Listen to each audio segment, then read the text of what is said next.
Good evening सभी बच्चों को। जैसे कि हमने अपने जो पिछली क्लास में जितने भी क्वेश्चंस थे चैप्टर वन में जितने भी क्वेश्चंस थे लमसम जो नंबर्स वाले क्वेश्चंस जैसे find out the quotient, find out the product, इन सबको हमने, और एक बेसिक सा जो क्वेश्चंस था वो आप था लेस देन, ग्रेटर देन और इक्वल टू वाला, सबको हमने सॉल्व किया था। और साथ ही साथ में हमने जो स्टेटमेंट्स वाले क्वेश्चंस थे उसमें ये राधा एंड सोहन वाला सॉल्व किया था। यही चीज़ था, हमने पिछली क्लास में ये सारी चीज़ों को सॉल्व कर चुके हैं, हम लोग इन सब को पढ़ चुके हैं। अब हम लोग जो पढ़ेंगे वो जो आपका चैप्टर वन में जितना क्वेश्चंस बचा हुआ है, जैसे कि इधर 7, 8, ये सब चीज़ जो बचा हुआ है उसी को हम लोग को क्या करना है, सॉल्व करते हुए चलना है। ठीक है, तो बिना टाइम वेस्ट करते हुए हम लोग आज इस चैप्टर को क्या कर देते हैं, पूरा क्लोज कर देते हैं यहाँ से यहाँ तक का। तो देखो ये आपका सेकंड वाला क्वेश्चंस क्या बोल रहा है, ये बोल रहा है total number of student in Mohan classroom were, कितना, were 44, in which number of girl 1/5 of total student, find out the total number of girl.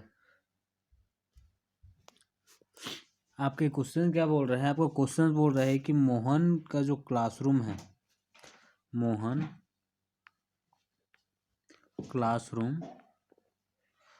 का जो क्लासरूम है उसमें टोटल कितने बच्चे हैं आपके, 45 बच्चे हैं। ठीक है, मान लेते हैं हम लोग ये क्लासरूम है,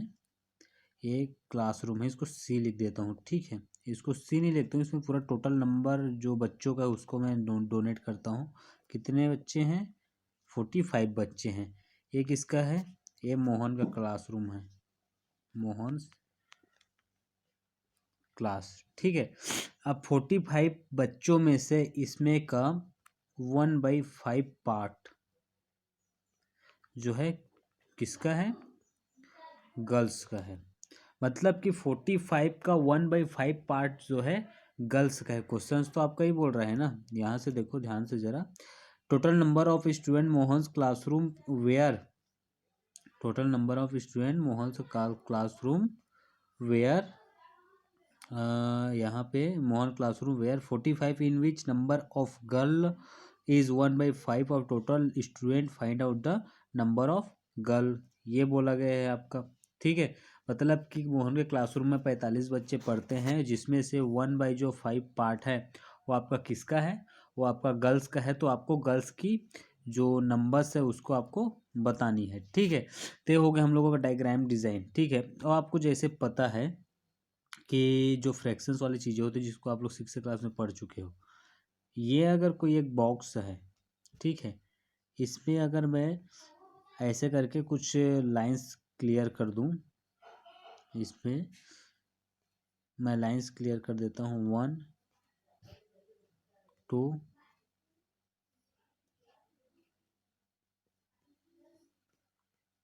हो जा 3, और ये 4, ये 4, और एक कर देता हूँ इधर ही ऐसे 5। कितने पार्ट्स बन गए इसके, ये हो गया 1, ये हो गया 2, ये हो गया 3, ये हो गया 4, ये हो गया 5। मतलब किसका हमको ज़रूरत नहीं है, जो लास्ट में है इसका हमको ज़रूरत नहीं है। ठीक है, अब ये आपका क्या है, एक बॉक्स है, मान लेते हैं हम लोग बॉक्स है ही है। ठीक है, ये क्या है, हम लोगों का एक बॉक्स है। अब हमको पता है कि ये जो बॉक्स है ये जो है कितने का है, 5 डिब्बों का है। 5 डिब्बों का क्या है, बॉक्स है। अगर मैं इस 5 डिब्बे में से इस वाले चीज को मैं पेंट कर दूं, ठीक है, ये पहला डिब्बा को क्या कर दूं, मैं पेंट कर दूं, तो और इस दूसरे वाले डिब्बे को भी मैं क्या कर देता हूँ, थोड़ा सा पेंट कर देता हूँ। जब मैं पहले और दूसरे डिब्बे को मैं पेंट कर देता हूँ तो इसको मैं फ्रैक्शंस के फॉर्म में किस तरीके से लिख सकता हूँ, इसको मैं फ्रैक्शन के फॉर्म में कैसे लिख सकता हूँ। कितने डिब्बे हैं टोटल मेरे पास में, 5 डिब्बे लिख दिए। उसका मेरा फिल कितना हुआ है, 2 डिब्बे फिल हुआ है। तो ये जो फ्रैक्शन बनेगा ये कैसे बनेगा, तो ये जो फ्रैक्शन निकल कर क्या है, कैसे फ्रैक्शन बना, 2/5 का फ्रैक्शन बना, 2/5 का फ्रैक्शन बनता। और अगर इसी में मैं एक और ले लेता, ये वाला, इसी में मैं एक ले लेता ऐसे 5 डिब्बों का ही, यहाँ से A1 2 3 4 और 5 है, फिर 5 का 1 2 3 4 5 का। अब इसमें से अगर मैं ये वाला फिल कर दूं, पहला वाला कौन सा फिल कर दूं, ये पहला वाला मैं फिल कर दूं, तो जब मेरा पहला वाला फिल हो जाएगा, और टोटल डिब्बे कितने हैं आपके पास में, टोटल डिब्बे 5 है ना, 1 2 3 4 5, और उसमें का जो है पहला वाला डिब्बा जो है फिल हो गया, तो ये जो फ्रैक्शन के फॉर्म में लिखूंगा, कैसे लिखूंगा, 1/5 लिखूंगा, जाहिर सी बात है। तो सेम आपका क्वेश्चन वही बोल रहा है कि मोहन का एक क्लासरूम है, ये मोहन का क्लासरूम में रूम है, इसमें क्या कर रहा है वो, और इसके क्लासरूम में 45 बच्चे हैं, और 45 बच्चों में से 1/5 पार्ट जो है आपका गर्ल्स का है, किसका है, गर्ल्स का है। तो 1/5 पार्ट मतलब कि 45 को हम लोग क्या करेंगे, 5 5 थिंग्स में डिवाइड करेंगे ना, 5 से डिवाइड करेंगे तो हमको पता चलेगा। तो इसको हम लोग कैसे निकालेंगे, 100 डाल के, ये 100 डाला, उसके बाद क्या किया हमने, 45 आपका 45 बच्चों में से, 45 बच्चों में से कितने बच्चे हैं गर्ल्स, 1/5, इसको क्या कर दूंगा, इसको क्रॉस कर दिया, इसको क्रॉस कर दिया, 5 1 जा 5, 5 9 जा कितना होता है, 49 होता है। तो आंसर क्या निकल के आ गया, 9 निकल के आ गया। मतलब कि मोहन के क्लासरूम में कितने गर्ल्स हैं, कितने गर्ल्स हैं आपके, 9 गर्ल्स है मोहन के क्लासरूम में, ठीक है। ये है आपका सेकंड नंबर का क्वेश्चन। अब आपका देखो थर्ड नंबर वाला क्वेश्चन क्या है, आपका जो थर्ड नंबर का क्वेश्चन यहाँ पे निकल के आ रहा है वो क्या दे रहा है, 8 नंबर है, सॉरी, ये क्या दिया है, प्रभात टुक 500 rupees to the market. He spent 1/4 of the total money of the book and a 1/5 part of the part of total money of sweets. Tell the amount he left with him. ठीक है, ये क्या बोल रहा है यहाँ से देखा, ये बोल रहा है कि प्रभात है, प्रभात जो 500 रुपये ले करके मार्केट गया, और उसमें से उसने 1/4 1/5 सॉरी 1/4 पार्ट जो है, 500 रुपये जो लेके गया उसमें का 1/4 पार्ट जो पैसा आता उसमें क्या कर दिया उसने, बुक खरीद लिया, और 1/5 पार्ट्स का जो मनी है उसमें का क्या कर लिया उसने, स्वीट्स खरीद लिया, कुछ खरीद लिया उसका। और उसके बाद आपको बताना है tell the amount he left with him, फिर उसके पास कितना पैसा बचा। जैसे कि किन प्रभात है, प्रभात कितने रुपए थे इसके पास में, 500 रुपये थे, नए पेज में लिखता हूँ, ठीक है।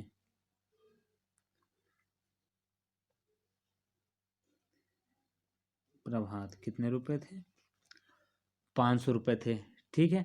500 रुपये में से उसमें जो है 1/4 पार्ट, 1/4 पार्ट को बुक में खर्चा किया, 1/5 पार्ट को किस में खर्चा किया, स्वीट्स में खर्चा किया। यही दोनों चीज़ें थी, 1/4 पार्ट्स को बुक में खर्चा किया, 1/5 पार्ट्स को उसने बुक्स में खर्चा किया, बुक्स में 1/4 को, और क्या बोलते हैं स्वीट्स में कितना किया, 1/5 को खर्चा किया। तो उसने टोटल कितना खर्चा किया, सबसे पहले तो ये हमको जानना है, टोटल उसने इन दोनों को मिलाकर खर्चा किया। तो टोटल खर्चा कितना आ गया है आपका, हम लोगों को जब हम लोग स्टार्टिंग में पढ़ रहे थे मैंने बताया था कि अगर प्लस वाला फ्रैक्शन आएगा तो उसमें हमको क्या निकालना पड़ता है, एलसीएम निकालना पड़ता है। तो 4 और 5 का जब एलसीएम निकालूंगा मैं, तो 4 1 जा आएगा, वे 5 आएगा, 5 आएगा, वे 1 और ये 1 होगा। तो यहाँ पर आपका क्या निकल गया, 4 × 5 इज इक्वल टू 20, ये निकल के आ गया आपका एलसीएम। क्या निकल के आ गया, एलसीएम। तो एलसीएम को लिखूंगा यहाँ पे 20 में, ठीक है।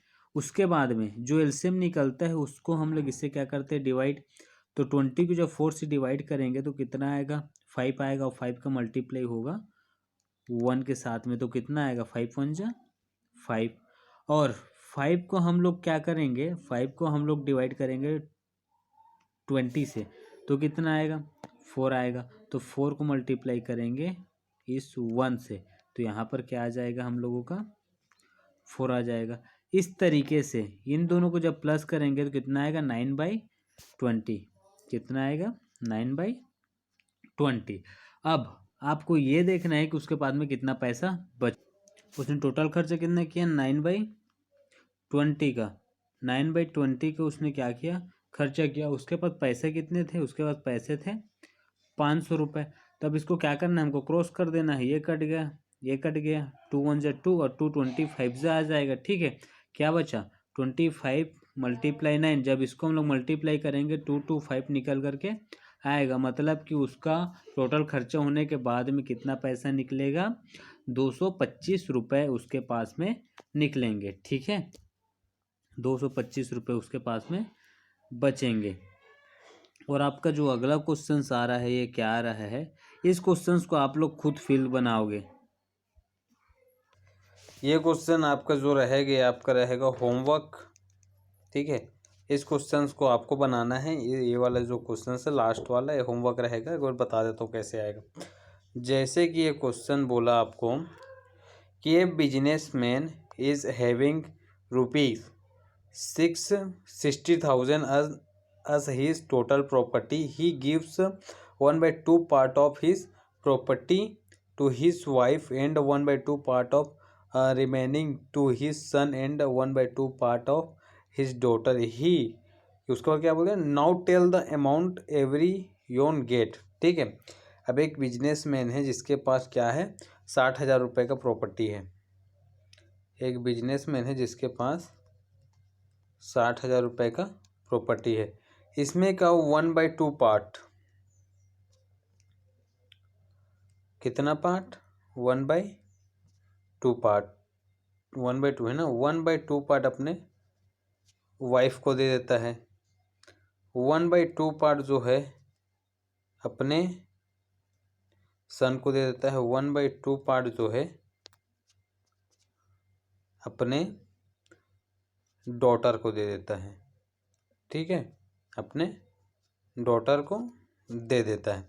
अब उसके बाद में इन तीनों को देने के बाद में कितना पैसा बचा वो आपको बताना है। तो क्या करना है आपको, सबसे पहले इन तीनों को प्लस करना है। और प्लस करने के बाद में जो फ्रैक्शंस को जैसे प्लस करोगे, 1/2 + 1/2 + 1/2, उसको तो इसका देखो डिनोमिनेटर सेम है ना, तो 2/3 ऐसे करके कुछ आएगा। उसके बाद में आपको क्रॉस यानी कि डिवाइड कर देना है। मल्टीप्लाई वाले केसेस में इसको क्रॉसिंग करना है। उसके बाद में जो आंसर निकल के आएगा वो आपका समथिंग आंसर रहेगा। ठीक है, तो आपका जो क्लास है, उस क्लास का जो चैप्टर हम लोग चला रहे थे, चैप्टर 1, वो चैप्टर 1 जो हो गया है clear.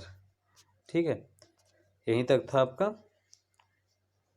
Clear in chapter 1। Chapter 1, अब चैप्टर 1 क्लियर हो गया है। अब हमको चलना है दूसरे चैप्टर पे। दूसरा चैप्टर आपका क्या है वो ज़रा देख लेते हैं एक बार, थोड़ा सा समथिंग में देखेंगे ऊपर ऊपर से। उसके बाद में जो क्वेश्चंस होंगे उसको आगे चलकर सॉल्व करते रहेंगे। तो चैप्टर 2 है आपका रेशनल नंबर। क्या है, rational number. Rational number, rational number मतलब कि परिमेय संख्या। क्या होती है, परिमेय संख्या। अब परिमेय संख्या जो होती है, परिमेय संख्या को बोलते हैं हम लोग,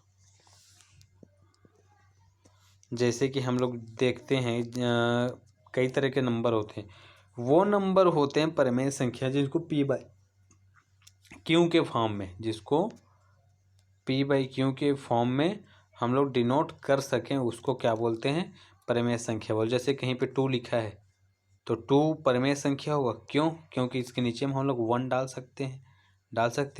3 परिमेय संख्या हो क्योंकि इसके नीचे हम लोग 1 डाल सकते हैं। मतलब कैसी जो संख्या मिलती है आपको, जो P/Q के फॉर्म में डिनोट हो सकती है, वो क्या होती है, रेशनल नंबर आपकी होती है। इसमें एक कंडीशन होता है कि आपका Q = 0 नहीं होना चाहिए, ठीक है।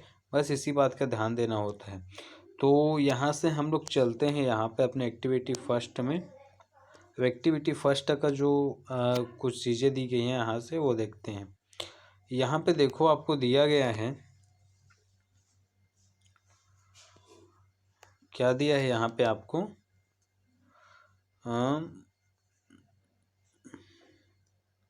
यहाँ पे आपको बोला है कि in the flowing table pairs of integers as given, use on integers as the numerator and the other as the denominator and the make rational numbers। ठीक है, आपको यहाँ पर कुछ इंटीजर्स दिए गए हैं। यहाँ पे ये नंबर सीरियल नंबर है, उसके बाद ये इंटीजर्स दिए गए हैं, उसके बाद ये नोमिनेटर हैं, डिनोमिनेटर हैं। ये क्या है, आपके रेशनल नंबर बना दिए, वे नोमिनेटर हैं, डिनोमिनेटर कर दिए, और ये रेशनल नंबर बना दिए उसी को उल्टा करके। तो वैसे ही हमको भी इसको बनाना है। तो देखो, अगर हम लोग उसको बनाएं तो ये क्या दिया है, -5 and 7 ये दिया है। इसमें का हम एक काम करते हैं, 5 को ले लेते हैं नोमिनेटर। क्या ले लेते हैं, -5 को ले लेते हैं नोमिनेटर। यहाँ से नोमिनेटर को n से प्रेजेंट करूँगा, इसको लेता हूँ मैं -5, ठीक है। और डिनोमिनेटर, ये नोमिनेटर ले लिया -5, डिनोमिनेटर ले लेता हूँ मैं, डिनोमिनेटर को d से रिप्रेजेंट करूँगा मैं 7 को, ये ले लिया 7। तब मेरा जो रेशनल नंबर बनेगा, इसको डिवाइड करने से बढ़ेगा तो -5/7 हो जाएगा ये, ठीक है। पहला चीज़ ये है, ठीक है, पहला चीज़ ये है। इसको मैं यहाँ से फिल करता हूँ। यहाँ पे क्या कर दिया, -5 को यहाँ ले लिया, 7 को यहाँ ले लिया, तो क्या बना मेरा, -5/7 बना, ठीक है। अब उसके बाद क्या करना है मेरे को, इसको उल्टा करना है। मतलब कि मैं नोमिनेटर में ले लेता हूँ 7 को और डिनोमिनेटर लूँगा -5 को। तब मेरा रेशनल नंबर क्या बनेगा, -5/7 ये चीज़ बनेगा, ठीक है। मतलब कि एक बार नोमिनेटर में पहली वाली संख्या को लेना है, एक बार नोमिनेटर में दूसरी वाली संख्या को लेना है। जैसे कि इस वाले की बात करूँ, थर्ड क्वेश्चन जो है, यहाँ पर मैं नोमिनेटर ले लेता हूँ आपका 4 और डिनोमिनेटर लेता हूँ -8। तो जो आपका यहाँ पर रेशनल नंबर बनेगा, यहाँ पे लिखता हूँ, ठीक है। तो रेशनल नंबर जो बनेगा वो बनेगा आपका 4/-8, ठीक है। उसके बाद में नोमिनेटर लेंगे हम लोग 8 को और डिनोमिनेटर लेंगे 4 को, तब हमारा रेशनल नंबर क्या बनेगा, 8/4। जस्ट इसको उल्टा कर देंगे, तो इसका उल्टा करेंगे तो यहाँ पे -8 आ जाएगा और यहाँ पे क्या आ जाएगा, 4 आ जाएगा, ठीक है। वैसे ही एक बार नोमिनेटर लेना है आपका उस -7 को, एक बार डिनोमिनेटर लेना है आपको -9 को, फिर आपका -7/-9 होगा, फिर आपका नोमिनेटर में लेना -9 को, फिर -7 को, तो क्या होगा, -9/-7 होगा। वैसे ही कर करके आपको क्या बनाना है, रेशनल नंबर बनाने हैं। यह था आपका सिंपली से इंट्रोडक्शन, जो आपको चैप्टर 2 में काम आने वाला है। अब इसी के बेस पे जो आगे का जो क्वेश्चंस होगा उन सबको हम करेंगे, ठीक है। आप लोग जो अपने वाला होमवर्क पहले क्लियर कर लेना और उसको करने के बाद में मेरे को सेंड करना, क्योंकि कई दिनों से देख पा रहा हूँ मैं कि कई बच्चों का होमवर्क जो है आ नहीं रहा है, ठीक है। ये फिर बेचारा रोने लगा, ठीक है। तो होमवर्क इसको दिलाओ, डू होम वर्क, ठीक है। इसके लिए होमवर्क करो आप लोग, ठीक है ना। अब ठीक है, तो आज के लिए बस इतना रखेंगे। जो चैप्टर आगे के हम लोगों को होने वाली है वो जो है कल से स्टार्ट हो जाएगी।